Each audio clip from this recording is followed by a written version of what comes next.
إن هذا القرآن يهدي للتي هي أقوم ويبشر المؤمنين. அருள்மறை அல் குர்ஆன் அயலத்தாருக்கு அருளப்பட்ட புனித ரமதான் மாதம் அருளாளனின் அருளினை பெற்றிட வான்மறை கூறும் போதனைகளை அடைந்திட மன்னர் சவுத் பல்கலைக்கழகம் இலங்கை மாணவர் ஒன்றியம் வழங்கும் வளமான வாழ்விற்கு வான்மறையின் வழிகாட்டல் நிகழ்ச்சி.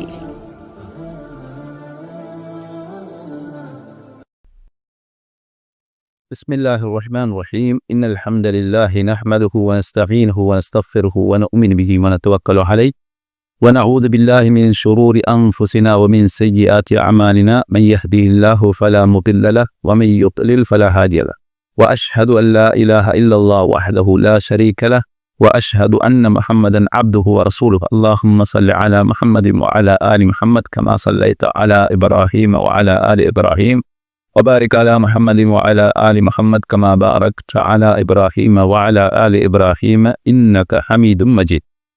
فقد قال الله تعالى في كتابه العزيز وفرقانه المجيد: أعوذ بالله من الشيطان الرجيم بل الإنسان على نفسه بصيرة ولو ألقى معاذيره. வளமான வாழ்வுக்கு வான்மறையின் வழிகாட்டல் என்ற இந்த நிகழ்ச்சியில் உங்கள் அனைவரையும் சந்திப்பதில் நான் மிக மகிழ்ச்சி அடைகின்றேன். அன்புக்குரிய இஸ்லாமிய சகோதர சகோதரிகளே, அல்லாஹ் ஜல்ல சுப்ஹானஹு வ தஆலா திருமறையிலே சூரத்துல் கியாமா 14வது வசனத்திலே அல்லாஹ் சொல்லுகின்றான், வலில் இன்சானு அலா நஃப்ஸிஹி பசீரா.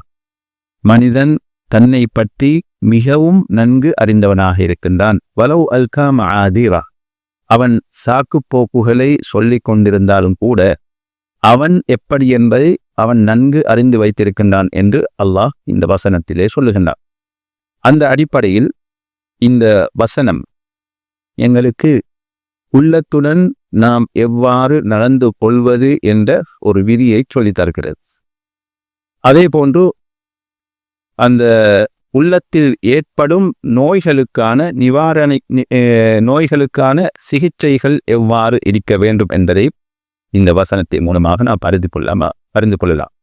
அதே போன்று உள தூய்மையின் உச்சகட்டத்தை அடைய வேண்டும் என்பதை இந்த வசனம் எங்களுக்கு போதிக்கிறது. அந்த அடிப்படையில் தான் அல்லாஹ் ஜல்ல சுப்ஹானஹு வ தஆலா சூரத்து ஷம்ஸ், அந்த வஷ்ஷம்ஸி வதுஹாஹா என்ற வசனத்திலே சூறாவிலே அல்லாஹ் சத்தியம் செய்து ஆரம்பிக்கின்றார். அதில் 11 விடயங்களின் மீது சத்தியம் செய்து வந்த அல்லாஹ் அதற்கு பின்னால் 12வது விடயமாக அல்லாஹ் சொல்லுகின்றான், கது அஃப்லஹ மன் ஸக்காஹா, அதனை அந்த ஆத்மாவை அந்த உள்ளத்தை தூய்மைப்படுத்தியவர் வெற்றி பெற்று விட்டார் என்று அல்லாஹ் ஜல்ல சுப்ஹானஹு தஆலா சொல்லுகின்றார். எனவே சுருக்கமாக இந்த விதியை சுருக்கமாக நாம் பார்ப்பதாக இருந்தால், ஒரு மனிதன் தான் செய்த செயல்கள், தன்னுடைய வாயால் பேசிய வார்த்தைகள் தவறு என்பதை தெளிவாக அறிந்து கொண்டும் மக்கள் மன்றத்தில் அதனை மறைப்பதற்காக சாக்குப்போக்குகளை சொல்லி அதனை மறைப்பதற்கு முற்படுகிறார். உண்மையிலே அவர் செய்வது சரியா பிழையா என்பதை அவருடைய உள்ளம் தெரிந்து வைத்திருக்கிறது. அவரை தவிர வேறு யாரும் அதை அறிய மாட்டார் என்பதுதான் இந்த விதியின் சுருக்கமாக இருக்கிறது. அதே போன்று இந்த விதியை நாம் எங்களுடைய சொந்த வாழ்க்கையிலும் அதே போன்று பொதுவான வாழ்க்கையிலும் அதனை நடைமுறைப்படுத்தி எங்களிடம் இருக்கக்கூடிய தவறுகளை பிழைகளை சரி செய்து கொள்ள இந்த விதி எங்களுக்கு உதவியாக அமையும். அந்த அடிப்படையில் இதனை நாம் எங்களுடைய வாழ்க்கையில் நடைமுறை எடுத்து நடப்பதற்காக பல துறைகள் இருக்கின்றன. அதில் ஒன்றுதான் சில குர்ஆன் ஹதீஸை மக்களில் சிலர் கையாளும் விதம் என்ற அடிப்படையில் நாம் பார்க்கின்ற பொழுது, குர்ஆனில் ஹதீஸில் வந்த ஒரு விடயம் அது தெளிவாக இருக்கும். எந்த அளவுக்கென்று சொன்னால் அறிஞர்களுக்கு மத்தியில் அதில் எந்த கருத்து வேறுபாடும் கிடையாது. ஹராம் என்றால் ஹராம் என்று தெளிவாக இருக்கும், ஹலால் என்றால் ஹலால் என்று தெளிவாக இருக்கும். எந்த அளவுக்கென்று சொன்னால் உள்ளம் ஏற்று நிம்மதி அடையக்கூடிய ஒரு சட்டமாகவும் இருக்கும். இருந்தாலும் சிலருடைய உள்ளத்தில் அது அதிருப்தியை ஏற்படுத்தி சிக்கலை ஏற்படுத்தி விடுகிறது. என்ன காரணம் என்று சொன்னால் அவருடைய மனோ இச்சைக்கு இந்த வசனம் இந்த ஹதீஸ் பொருந்தாத காரணத்தினால் அவைகளை தட்டி கழிப்பதற்காக வேண்டி அவர் முயற்சி செய்கிறார் என்பதை நாம் பார்க்கின்றோம். எனவேதான் இப்படி முதல் கட்டத்திலே ஆரம்பத்திலே இந்த குர்ஆன் ஹதீஸ் ஆதாரங்களை தட்டி விடுவதென்பது ஒரு மனிதனுக்கு பொருத்தமான விஷயம் அல்ல. ஒரு முஃமின் எவ்வாறு இருக்க வேண்டும் என்பதை பின்வரும் வசனம் எங்களுக்கு சொல்லி காட்டுகிறது. அல்லாஹ் ஜல்ல சுப்ஹானஹு வ தஆலா சூரத்துன் நிசா 65வது வசனத்திலே சொல்லுகிறான், ஃபலா வரப்பிக லா யுமினூன ஹத்தா யுஹக்கிமூக ஃபீமா ஷஜர பைனஹும் ثم لا يجدوا في أنفسهم حرجا مما قضيت ويسلموا تسليما.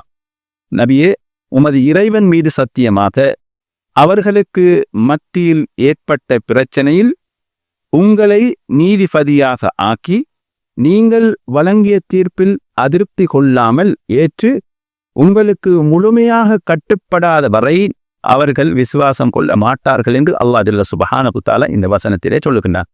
எனவே அல்லாஹ்வும் அல்லாஹ்வுடைய தூதரும் ஒன்றை சொன்னால் நாம் முழுமையாக கட்டுப்பட வேண்டும்.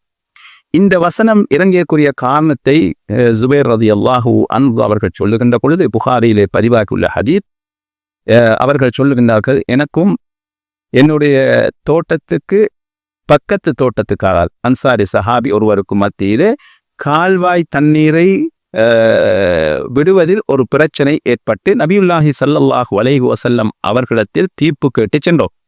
அப்பொழுது நபி ஸல்லல்லாஹு அலைஹி வஸல்லம் அவர்கள், ஜுபைரே, நீங்கள் நீர் பாய்ச்சியதன் பின்னால் உங்களுடைய அந்த சகோதரருக்கு நீங்கள் அதனை விட்டு விடுங்கள் என்று நபி அவர்கள் சொன்னார்கள், தீர்ப்பு வழங்கினார்கள். இதை கேட்ட அந்த அன்சாரி சஹாபி நபியுல்லாஹி ஸல்லல்லாஹு அலைஹி வஸல்லம் அவர்களை பார்த்து, ஆம், உங்களுடைய மாமியின் மகன் என்பதற்காக வேண்டி அவ்வாறு தீர்ப்பு சொன்னீர்களா என்று கேட்ட பொழுது நபி அவர்களுக்கு கோபம் ஏற்பட்டு முகம் சிவந்து விட்டது.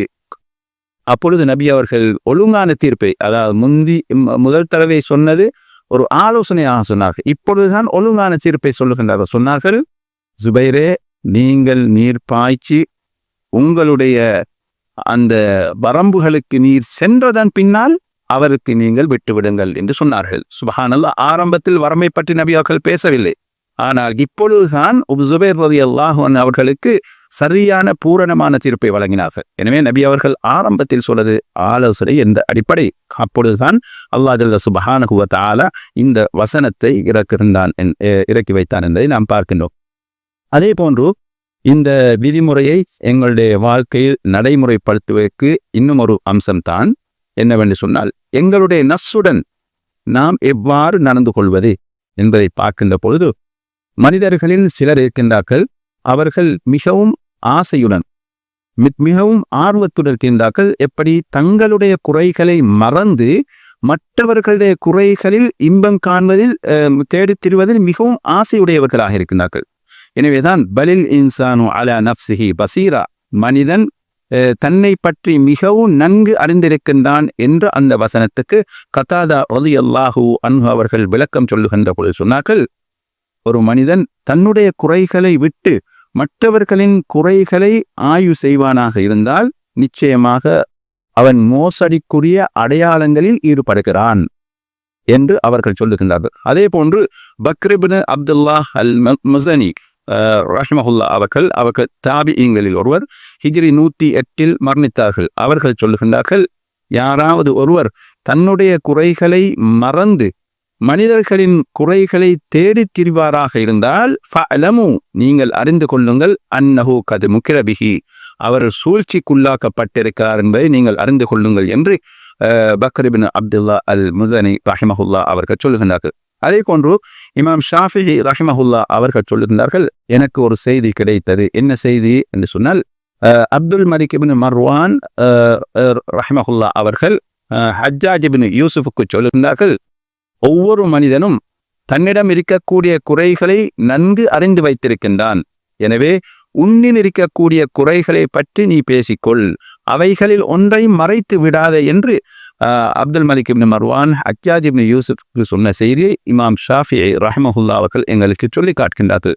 அதே போன்று சலஃபு சாலிஹீன்களில் ஒருவர் சொல்லுகிறார், அன்ஃபஉ ஸித்க், உண்மையில் மிக பயனுள்ளது என்னவென்று சொன்னால், அல்லாஹ்வுக்கு முன்னால் தங்களது பிழைகளை, தவறுகளை, குற்றங்களை ஏற்றுக்கொள்வதுதான் உண்மையில் மிக சிறந்தது, பயனுள்ளது என்று அவர் சொல்லுகிறார். அதே போன்று இந்த விதியை எங்களுடைய வாழ்க்கையில் நடைமுறைப்படுத்துவது இன்னும் ஒரு விஷயம்தான். ஒரு மனிதன் ஒரு தவறை செய்துவிட்டு தெளிவாக அது தவறு, நான் அதில் சரியாக நடந்து கொள்ளவில்லை என்று தெரிந்தும் கூட அதனை தட்டி கழிப்பதற்கு அவன் யோசிக்கின்றான். எனவேதான் இப்னு தைமியா ரஹ்மஹுல்லா அவர்கள் சொல்லுகின்றார்கள், இந்த வசனத்தை கூறி, வலில் இன்சானு அலா நஃப்ஸிஹி பஸீரா, மனிதன் தன்னை பற்றி நன்கு அறிந்திருக்கின்றான். வலவு அல்காம ஆதீரா, அவன் எவ்வாறு சாக்கு போக்குகளை சொன்னாலும் அவனை பற்றி அவன் நன்கு அறிந்திருக்கின்றான்.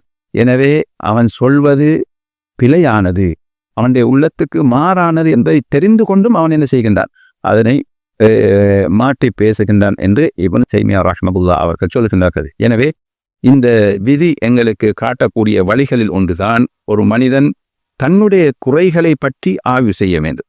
மற்றவர்களின் குறைகளை தேடுவதை விட்டும் விடுபட்டு விட வேண்டும். முடியுமான அளவுக்கு அதை தவிர்த்து கொள்ள வேண்டும். அவ்வாறு எங்களுடைய குறைகளை தேடுவதில் நாம் முயற்சி செய்வது அதுதான் விரும்பத்தக்கது. அதே நேரத்தில் நாங்கள் தவறுகளை செய்து அந்த தவறுகளை கூடுதலாக செய்வதற்கு காரணங்கள் சொல்லிக் கொண்டிருக்க கூடாது.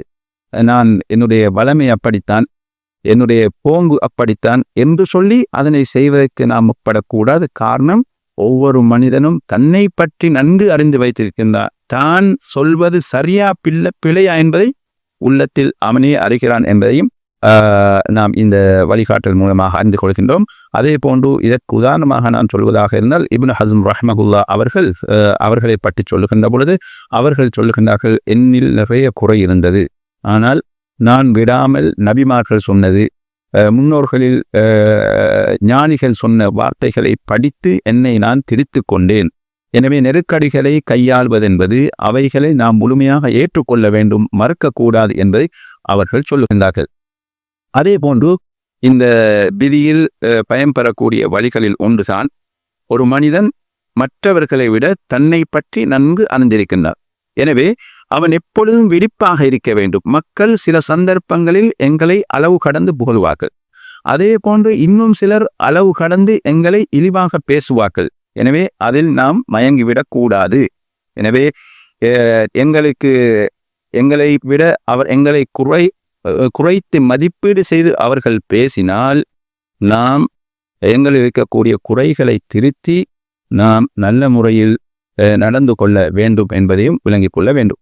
எனவே இந்த விதியை நடைமுறையில் செயல்படுத்தியவர்களை நாம் பார்க்கின்ற பொழுது உண்மையிலேயே எந்த மனிதன் தன்னை பற்றி அறிந்து வைத்திருக்கக்கூடிய மனிதர்கள் மிக சிறந்தவர்கள் யார் என்று சொன்னால், அவர்கள் தாங்கள் செய்த தவறுகளை, தாங்கள் செய்த பாவங்களை ஏற்றுக்கொள்வது.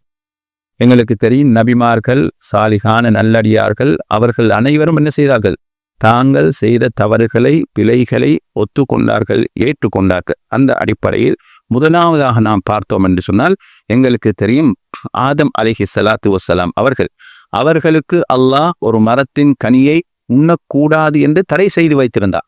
அவர்கள் அதிலிருந்து சாப்பிட்டார்கள். பிறகு என்ன சொன்னார்கள்? சூரத்துல் ஆராஃப் 23வது வசனத்திலே அல்லாஹ் சொல்லுகிறான், காலா, ஆதம் அலைஹிஸ்ஸலாத்து வஸ்ஸலாம் அவர்களும் அவர்களின் மனைவி 2 பேரும் சொன்னார்கள், ரப்பனா ஸலம்னா அன்ஃபுஸனா, யா அல்லாஹ், எங்களுக்கு நாங்களே தீங்கி வைத்துக் கொண்டோம். வ இல்லம் தக்ஃபிர் லனா வ தர்ஹம்னா லனகூனன்ன மினல் காஸிரீன், நீ மன்னித்து எங்களுக்கு கிருபை செய்யவில்லை என்றிருந்தால் நாங்கள் நஷ்டவாரிகளில் ஒருவராக ஆகிவிடுவோம் என்று அவர்கள் சொன்னதாக அல்லாஹ் சொல்கிறார். எனவே ஆதம் அலைஹிஸ்ஸலாத்து வஸ்ஸலாம் அவர்கள் தான் செய்த தப்பை ஏற்றுக்கொண்டு அல்லாஹ்விடத்திலே தௌபா செய்யார். எனவே நல்ல பண்புகள் ஒன்று, தான் செய்த தவறை ஏற்றுக்கொள்ள வேண்டும். அடுத்ததாக நூஹ் அலைஹிஸ்ஸலாத்து வஸ்ஸலாம் அவர்களை நாம் பார்த்தோம் என்று சொன்னால், அல்லாஹ் ஜல்ல சுப்ஹானஹு வ தஆலா நூஹ் அலைஹிஸ்ஸலாத்து வஸ்ஸலாம் அவர்களின் மகனை அழித்தான், வெள்ளத்தின் மூலமாக அழித்தான். அப்பொழுது நூஹ் அலைஹிஸ்ஸலாத்து வஸ்ஸலாம் அவர்கள் அல்லாஹ்விடத்திலே சொன்னார்கள், யா அல்லாஹ், அவன் என்னுடைய குடும்பத்தை சார்ந்தவன், அவனை நீ அழித்து விட்டாய் என்று சொன்ன பொழுது அல்லாஹ் ஜல்ல சுப்ஹானஹு வ தஆலா அது தவறு என்று அவர்களுக்கு உணர்த்தி சொன்னான். அல்லாஹ் ஜல்ல சுப்ஹானஹு வ தஆலா அது தவறு என்று சொன்ன பொழுது அவரும் என்ன செய்கிறார்? தவறை ஏற்று அல்லாஹ்விடத்தே பாவ மன்னிப்பு தேடுகிறார். அவர் சொல்லுகிறார், கால ரப்பி, இறைவா, இன்னி அஊது பிக அன் அஸ்அலக மா லைஸ லீ பிஹி, எனக்கு அறிவில்லாத விடயத்தை பற்றி உன்னிடத்தில் கேட்டதை விட்டும் நான் உன்னிடத்தில் பாதுகாப்பு தேடுகிறேன் என்று சொல்லிவிட்டு, வைல்லா தஃபிர்லி வ தர்ஹம்னி, நீ என்னை மன்னித்து எனக்கு அருள் புரியவில்லை என்றிருந்தால் அகும் மினல் ஹாசிரி, நஷ்டவாரிகளில் ஒருவராக நானும் ஆகிவிடுவேன் என்று நூஹ் அலைஹிஸ்ஸலாத்து வஸ்ஸலாம் அவர்கள் சொன்ன செய்தி சூரத்து ஹூத் 47வது வசனத்தில் நாம் பார்க்கலாம். அதே போன்று மூசா அலைஹிஸ்ஸலாத்து வஸ்ஸலாம் அவர்கள் 2 பேர்கள் சண்டை பிடித்துக் கொண்டிருந்தார்கள். அதில் ஒருவர் மூசா அலைஹிஸ்ஸலாத்து வஸ்ஸலாம் அவர்களின் குலத்தை சார்ந்தவர். அவர் மூசா அலைஹிஸ்ஸலாத்து வஸ்ஸலாம் அவர்களே உதவி கேட்டார். இப்பொழுது எனக்கு அடுத்த கரப்பினர் அடிக்கின்றார்கள் என்று சொன்ன பொழுது மூசா அலைஹிஸ்ஸலாத்து வஸ்ஸலாம் அவர்கள் அவருடைய எதிரிக்கு வந்து ஒரு குத்தினார். அவர் அப்படியே மரணித்து விட்டார். எனவே அதற்கு அவர்கள் தௌபா செய்து அதை ஏற்று அவர்கள் அல்லாஹ்விடத்திலே தௌபா செய்து அல்லாஹ் ஜல்ல சுப்ஹானஹு வ தஆலா சூரத்துல் கஸஸ் 16வது வசனத்திலே சொல்கிறார், ரப்பி இன்னி ஸலம்து நஃப்ஸி, யா அல்லாஹ், எனக்கு நானே தீங்கிழைத்துக் கொண்டேன், ஃபஃபிர்லி, என்னை மன்னித்து விடுவாயாக என்று சொன்ன பொழுது ஃபகஃபர லஹு, அல்லாஹ் அவருக்கு மன்னிப்பை வழங்கினார். இன்னஹுவல் கஃபூருர் ரஹீம், நிச்சயமாக அல்லாஹ் மிகவும் மன்னிக்கக்கூடியன், அளவற்ற அருளாளன் என்று அல்லாஹ் ஜல்ல சுப்ஹானஹு வ தஆலா சொல்கிறார். அதே போன்று எங்களுக்கு தெரியும் முனாஃபிகீங்களை பற்றி அல்லாஹ் ஜல்ல சுப்ஹானஹு வ தஆலா சூரத்து தௌபா 102வது வசனம் 101வது 102வது வசனத்திலே சொல்லுகின்றார். அந்த வசனத்திலே அல்லாஹ் ஜல்ல சுப்ஹானஹு வ தஆலா சொல்கிறான், நபியே, உம்மை சூழ உள்ள கிராமத்திலும் அரபிகளில் முனாஃபிகீங்கள் இருக்கின்றார்கள். அதே போன்று மதீனாவிலும் முனாஃபிக்தனத்தில் நயவஞ்சகத்தனத்தில் ஊறியவர்களும் இருக்கிறார்கள் என்று சொல்லிவிட்டு இன்னொரு தரப்பை பற்றி அல்லாஹ் சொல்லுகின்ற பொழுது வஆஹரூன, மற்றும் சிலர் இருக்கின்றார்கள், தரஃபு பிதுனூபிஹிம், அவர்களது தவறுகளை பாவங்களை அவர்கள் ஏற்றுக்கொண்டார்கள், ஹலத்து அமலன் சாலிஹன் வஆஹரு ஸய்யிஆ, நல்ல அமல்களை வேறு மோசமான அமல்களுடன் அவர்கள் கலந்து விட்டார்கள். அஸல்லாஹு அய்யதூப அலைஹிம், அல்லாஹ் அவர்களுடைய பாவங்களை மன்னித்தான். இன்னல்லாஹு கஃபூர் ரஹீம், நிச்சயமாக அல்லாஹ் மன்னிக்கக்கூடியவன், நிகரற்ற அன்பாளன் என்று அல்லாஹ் சொல்லுகின்றான். எனவே இந்த விடயத்தில் நாம் பார்க்கின்றோம், அந்த முனாஃபிகீன்களில் ஒரு சிலர் அவர்களுடைய பாவங்களை தவறுகளை ஒத்துக்கொண்ட காரணத்தினால் அல்லாஹ் அவர்களுடைய பாவங்களை மன்னித்தார். எனவே இந்த வசனம் மூலமாக நாம் விளங்குகின்றோம், யாரெல்லாம் தங்களது பாவங்களை தவறுகளை ஏற்றுக்கொள்ளவில்லையோ அவர்கள் முனாஃபிகீன்களில் ஒருவர் என்பதையும் நாம் விளங்கிக் கொள்கின்றோம். எனவே அல்லாஹ் ஜல்ல சுப்ஹானஹு வ தஆலா எங்களது குறைகளை நாங்கள் தெரிந்து கொள்வதற்கு அல்லாஹ் எங்களுக்கு உதவி செய்ய வேண்டும். அதே போன்று அதன் மற்றவர்களின் குறைகளை தேடுவதை விட்டும் அல்லாஹ் எங்கள் அனைவரையும் பாதுகாக்க வேண்டும். وآخر دعوانا أن الحمد لله رب العالمين والسلام عليكم ورحمة الله وبركاته.